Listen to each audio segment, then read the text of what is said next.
안녕하세요. 쓸데없이 공부 많이 하는 언니들 쓸공언니입니다.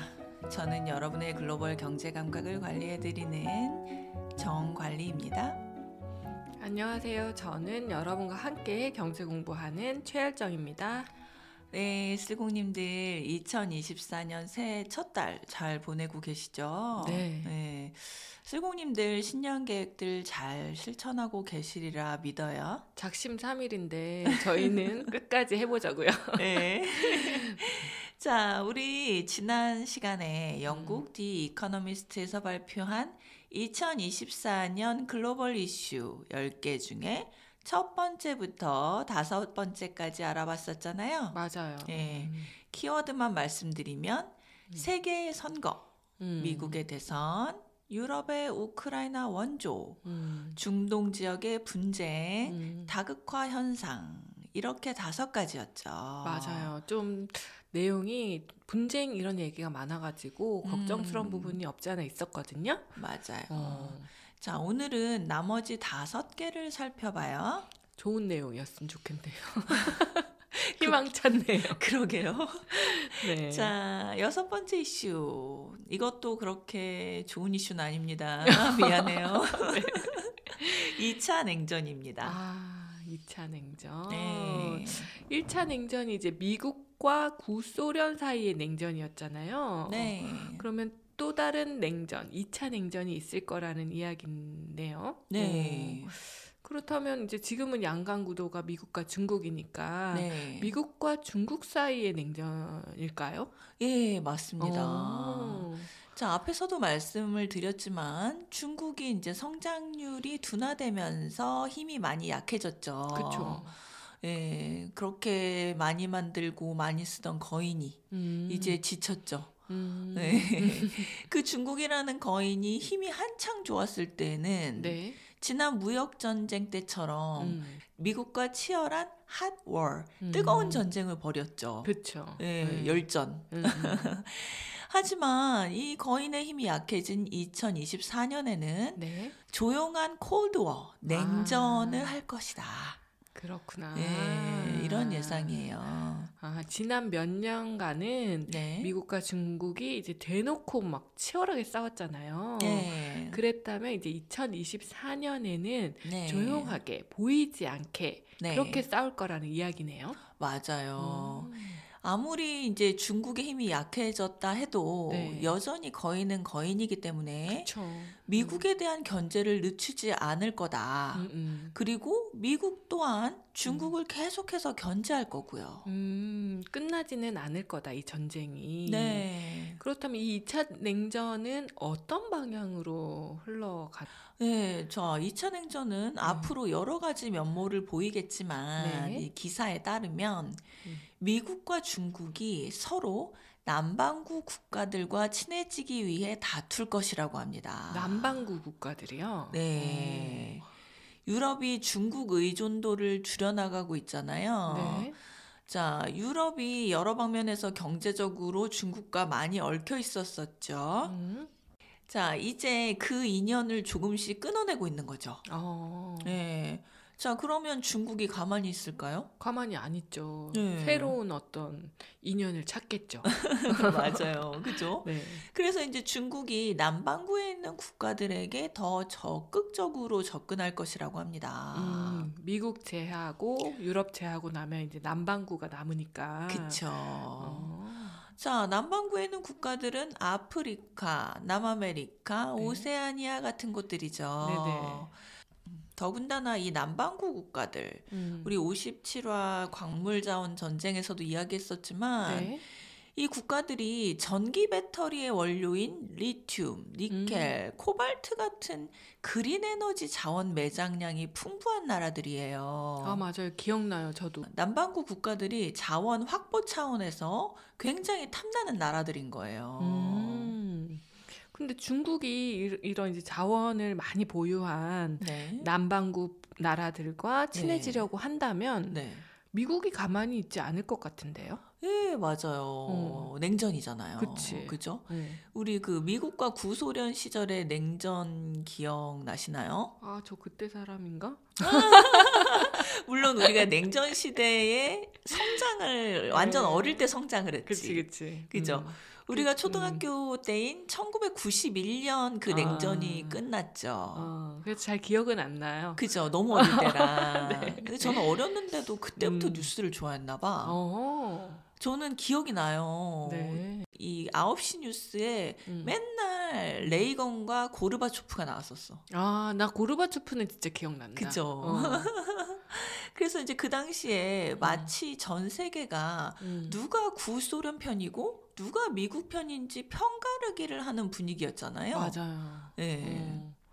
그런 이제 분위기, 이제 편갈라 싸우는 그런 분위기가 네.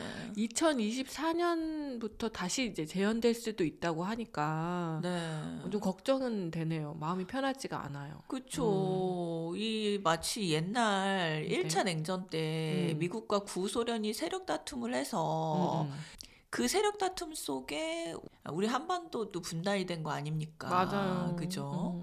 2024년에는 네. 미국과 중국이 서로 상대방이 남반구 국가들과 친해지는 것을 막고 남반구 국가들을 자국의 영향력 하에 두려고 이렇게 서로 냉전을 치를 것이다. 자, 이것이 이제 보이지 않는 전쟁이라는 것이죠. 그치, 보이지 않는 편가르기. 네. 그렇군요. 네, 자, 좀 걱정이 됩니다. 네. 자, 이번에는 7번째 이슈로 넘어가 봅니다. 네. 자, 7번째 이슈는 새로운 에너지 지형입니다. 에너지 얘기는 작년부터 계속 나오고 있는데요. 맞아요. 자, 쉽게 말하면 이제까지 석유가 많이 나는 나라가 짱이었잖아요. 그쵸. 그죠? 맞아요. 사우디아라비아 짱이었잖아. 맞아. 하지만 이제 클린 에너지가 새로운 강자를 만들어내고 있다고 합니다. 리튬, 구리, 니켈 굉장히 반복되고 있는데 맞아요. 2차 전지에 쓰이는 이 자원들이 더 중요해지고 있다고 합니다. 관련 에피소드 57화 G7 선진국들 광물 확보 전쟁 들어보시고요. 57화 꼭 들어봐야 되겠네요. 자꾸 나와. 자꾸 나와. 네. 자, 리튬, 구리, 니켈 같은 그린 에너지 자원에 대한 경쟁이 지정학과 무역을 바꾸고 있습니다. 예상치 못했던 나라가 승자가 되기도 하고 반대로 패자가 되기도 하죠. 자, 그러니 중동 지역에서 분쟁이 더 심해지겠죠? 그치. 네, 석유가 이제 물러나려고 하니 뭐 발버둥을 치겠죠. 그치. 이제. 그 지역에 변화가 많이 생길 거고 그죠. 그 변화가 어떻게 보면 위기가 될 수 있는 거잖아요. 그죠. 걱정이 됩니다. 또 아프리카 같은 경우에는 또 새로운 자원 국가로 떠오르면서 또 분쟁이 일어날 수 있지. 서로 그걸 차지하려고. 그렇죠. 세계가 지금 변화의 시기를 겪고 있는 거는 맞는 것 같네요. 맞아요. 네. 근데 우리나라는 사실 뭐 석유도 나지 않고 리튬, 니켈 같은 그런 그린 에너지 자원도 거의 없잖아요. 그러네요. 뭐 섭섭하다고 해야 되나? 없어서 이게 변화는 없겠다 이래야 되나? 맞아요. 제 생각에도 이 지구가 주 에너지를 무엇으로 바꿔도 우리는 크게 영향이 없잖아요. 좋은 점이야 그거는. 그런 면이 긍정적이지. 맞아. 그치? 우리 긍정적으로 사고합시다. 긍정적이야. 뭐 주 에너지가 화강암으로 바뀌지 않는 우린 괜찮아. 맞아요. 자, 한편 이렇게 그린 에너지로 변화가 빠르게 진행되니까요. 이에 반대해서 나타나는 현상이 있습니다. 자, 이것을 그린 래시라고 하는데요. 이게 뭐지? 이게 시사 용어예요. 네네. 자, 이게 한국어로 딱히 번역된 단어가 없네요. 자, 그린 래시라는 거는 그린, 환경을 뜻하죠. 그 다음에 그 반발을 뜻하는 backlash라는 단어가 있거든요. 그 단어의 끝에 lash를 합성한 단어인데요. 자, 이 green lash라는 용어는 환경 정책들이 이제 엘리트층이 만들어낸 음모론이 아니냐라는 의심을 하면서 기후 대응에 반대하는 움직임을 뜻합니다. 그러니까 이제 중동 지역에서 특히 그린래시가 심하겠죠. 아, 이게 환경 문제가 큰 문제가 아닌데 예. 오히려 본인들을 죽이려는 음의 세력이다. 이렇게 보는 거네요. 시사 용어니까 알아두시고요. 알겠습니다. 기억해야겠네요. 그린래시. 자, 그다음 8번째 이슈는 무엇일까요? 자, 바로 경제 불확실성입니다. 아, 경제 이야기가 나왔네요. 참 재밌는 사실은 네. 우리 2024년 전망 기사들은 거의 모두가 경제에 많이 주목을 했어요. 맞아요. 그렇죠. 저금리에서 고금리로 전환되는 해였기 때문에 맞아. 2023년 첫 번째 이슈로 모두 경제를 주목했죠. 맞아요. 네. 뭐 물가 얘기 그리고 이제 인플레이션, 그다음에 고금리. 고금리. 맞아요. 그리고 디플레이션 그 뭐지? 리세션 우려. 다행히 리세션 없었지만 다행이지만. 자, 그래서 그런데 올해는 경제 이슈가 후순위로 밀려났어요. 그러네요. 그죠? 반면에 전쟁, 자원 등 지정학적인 요소들이 이슈의 상위권을 차지하고 있죠. 그러네. 그래서 이제 2023년을 돌아보면 고금리 시대로 시작했기 때문에 전 세계가 바짝 긴장을 했었죠. 그렇죠. 네. 그런데 서구 세계는 예상했던 것보다 매우 잘 해냈습니다. 맞아. 물가는 작고 성장도 크게 훼손하지 않고. 맞아요. 미국도 유럽도 고물가 상황을 어찌어찌 잘 넘어갔죠. 네. 연착륙이다 하면서 기뻐하는 사람들도 많고요. 네. 자, 하지만 아직은 안심할 상황이 아니라고 합니다.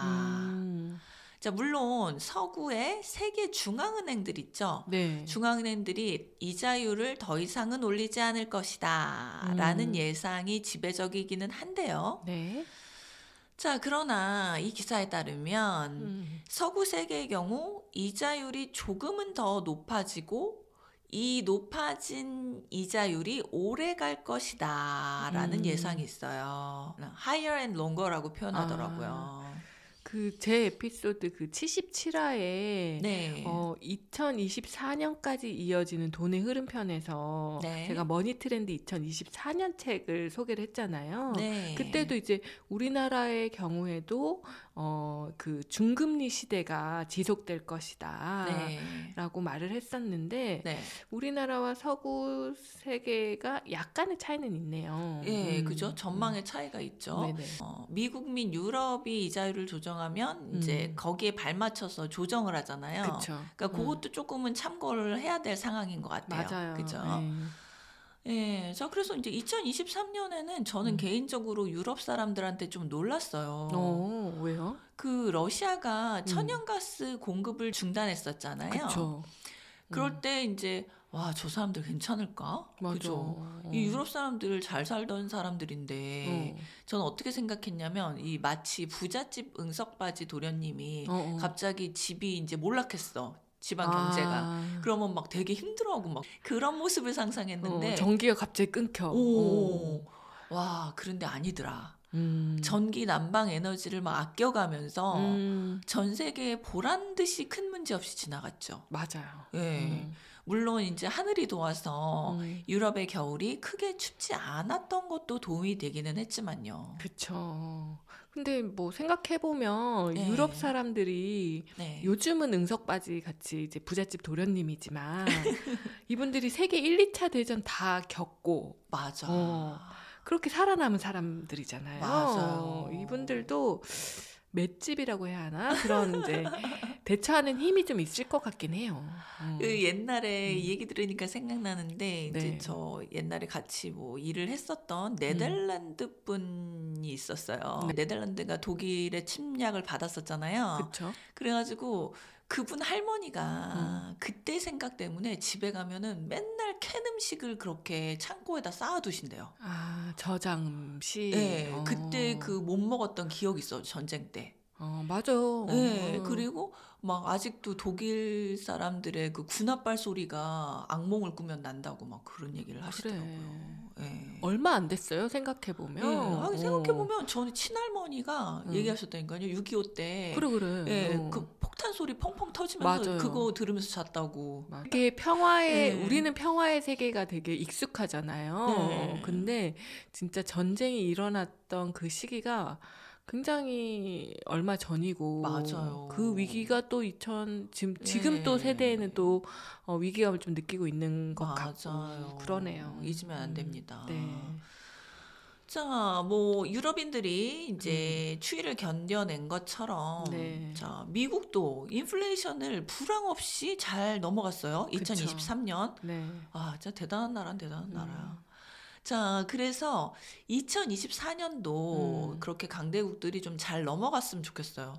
우리나라 경제도 이 서구 세계와 많이 관련돼 있기 때문에, 그죠? 그들이 잘 해내야 우리도 괜찮아. 우리도 큰 문제 없이. 그치. 자, 서구 세계는 인플레이션 때문에 걱정인데요. 네. 뭐 우리나라도 인플레이션 때문에 걱정이지만, 반면에 중국은 2024년에 인플레이션의 반대 현상, 디플레이션을 겪을 가능성이 있다고 하네요. 아, 그래요? 네.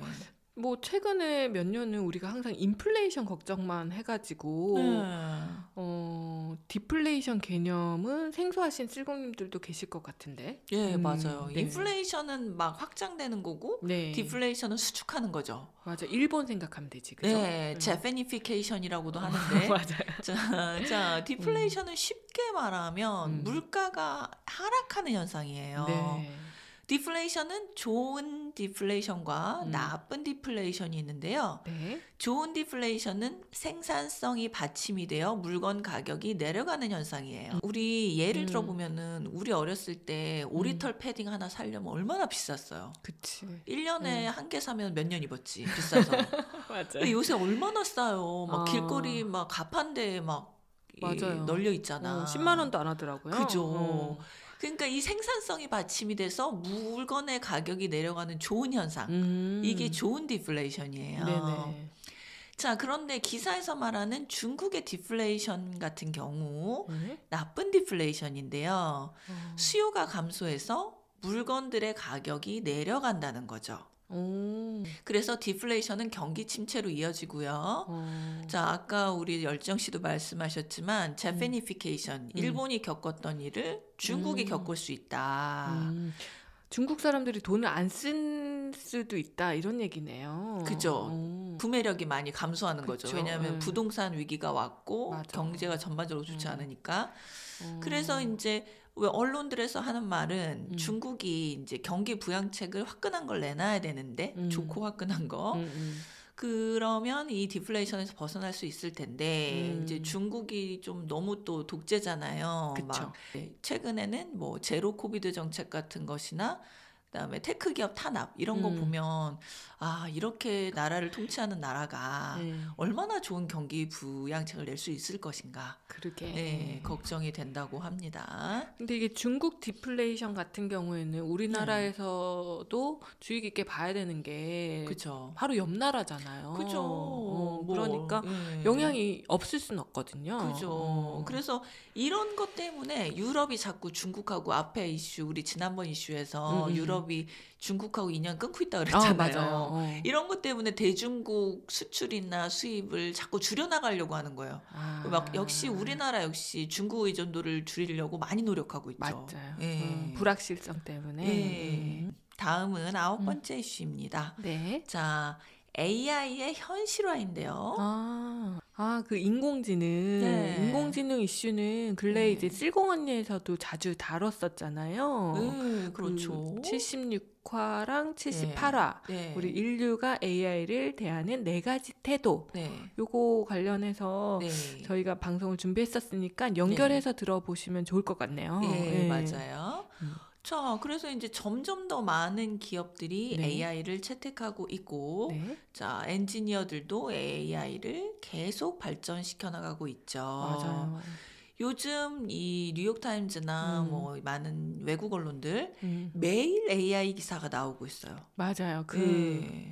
오픈 AI 기사가 진짜 매일 나더라고요. 매일 나요. 너무 많아서 다 못 읽고 지나가는 날이 있을 정도예요. 맞아요. 자, 2024년 AI 규제에 대한 논쟁도 더 심화될 것이고요. AI 오남용 사례도 발생할 것이다. 자, 그다음에 AI가 일자리를 뺏는 현상도 심화될 거고 네. 선거 개입에 대한 우려도 더 커질 것이다. 네. 라고 합니다. 아유, 좀 걱정이 되는데 맞아요. 그중 우리가 실제로 느끼게 될 가장 큰 영향. 네. AI로 인해 코딩이 아주 빨라진다는 거죠. 네. 그러면 세상의 변화 속도가 그만큼 더 빨라진다는 그런 이야기네요. 그렇죠. 이 AI로 인해 코딩이 빨라진다. 우리 엔비디아 이야기 했었죠? 네. 이미 엔비디아에서 라이브러리란 게 있어서 미리 만들어진 자주 쓰는 코딩을 갖다가 쓴다. 그 얘기 했었는데 그거조차도 AI가 있어서 더 빨라지는 거지. 아, 그러면은 새로운 기술, 새로운 기기 뭐 이런 것들이 쉴 새 없이 나올 수도 있다는 거네요. 아, 진짜요. 이 속도를 인간이 어떻게 쫓아갈까 걱정이다. 이 기술의 발전 속도를 이 사회가 쫓아가지 못하게 되면 거기서 또 괴리가 발생하고 문제가 나올 수 있는 거잖아요. 그렇죠. 디지털 소외계층 더 많아질 거고. 아유, 나도 한 명인데. 나도 소외계층이야. 소외계층인데. 걱정이네요. 그러게요. 네. 자, 드디어 마지막 10번째 이슈입니다. 네. 지구촌 이벤트들인데요. 자, 앞서서 소개해드린 9가지 이슈가 약간의 두려움을 주는 것들이었죠. 맞아요. 미래 세계에 대한 두려움. 네. 그런데 자, 이 마지막 이슈는 희망적인 이슈예요. 좋네요. 네. 자, 2024년 혼란스러움이 예상되는 가운데 세계를 하나로 이어주는 이벤트들이 열릴 예정입니다. 자, 먼저 파리올림픽이 있죠. 맞아요. 예. 자, 88올림픽이 미국과 구소련 간의 냉전을 녹여주는 이벤트였잖아요. 네네. 그죠? 손에 손 잡고 맞아요. 벽을 넘어서. 그것처럼 이번 파리올림픽이 중국과 미국의 냉전을 녹여주고 또 중동의 분쟁도 좀 보듬어주는. 그죠? 맞아요. 그래서 이제 세계 평화의 문을 열어주는 이벤트가 되면 얼마나 좋을까 싶습니다. 그랬으면 좋겠어요. 이 이제 파리 올림픽을 계기로 지금 벌어지고 있는 전쟁들이 좀 사그라드는 그런 기회가 되면 너무 좋겠네요. 네. 자, 지구촌 이벤트가 올림픽뿐만이 아닙니다. 네. 자, 2024년에는 수많은 달 탐사 일정이 잡혀 있대요. 달 탐사요? 네. 이제 달 탐사를 이제 보면 세계는 하나다라는 생각을 할 수 있는 좋은 기회네요. 우리는 지구 안에 살고 있는 사람들이니까. 그렇죠. 아유, 맞아요. 극단주의자들도 이런 생각을 하면 얼마나 좋을까요? 그러니까. 그죠? 국가별로 너무 분쟁하지 말고. 맞아요. 네. 자, 특히나 1월 12일, 자, 이 지금 녹음이 1월 12일 이전인데요. 네. 자, 예정되기로는 미국의 우주기업이 만든 달 착륙선 노바 C3호 여기에 우리나라가 개발한 장비가 탑재된다고 합니다. 아, 그래요? 네. 방송이 나갔을 때쯤 이미 화제가 되어 있을 수도 있는데요. 네. 아, 진짜 너무 자랑스럽네요. 그죠? 그렇죠. 자, 성공하면 한국 최초로 달 표면에 도착한 장비가 된다고 합니다. 자, 성공을 기원합니다. 성공했겠죠? 했으리라 믿습니다. 네. 자, 이렇게 2024년 글로벌 이슈 10개를 함께 살펴봤어요. 네. 뭐 우울한 전망도 있고 좋은 전망도 있는데요. 자, 중요한 것은 그 어떤 일이 있더라도 그에 맞게 유연하게 대처하는 자세가 아닐까 싶어요. 저는 좀 약간 준비하면서 사는 걸 좋아하는 사람 중에 한 명이거든요. 네. 갑자기 무슨 일이 닥치면 놀라기도 놀라고 좀 당황하는 편이라서 그래서 이렇게 한번 2020년을 시뮬레이션 해보는 느낌으로 이런 이슈들을 함께 돌아보니까 좀 더 잘 대처할 수 있을 것 같아요. 아, 다행이네요. 네. 그래서 이렇게 유연하게 대처하려면 상황을 파악하는 능력이 있어야 하잖아요. 그렇죠. 우리 한번 지금 해봤으니까. 네. 그러니까 이제 오늘 해봤으니까 많이 유연해지셨을 거예요. 네. 네. 자, 2024년 한 해도 쓸공 언니와 함께 공부하면서 세계의 상황을 파악하는 능력 한번 길러봐요. 네. 다 같이 쓸공합시다.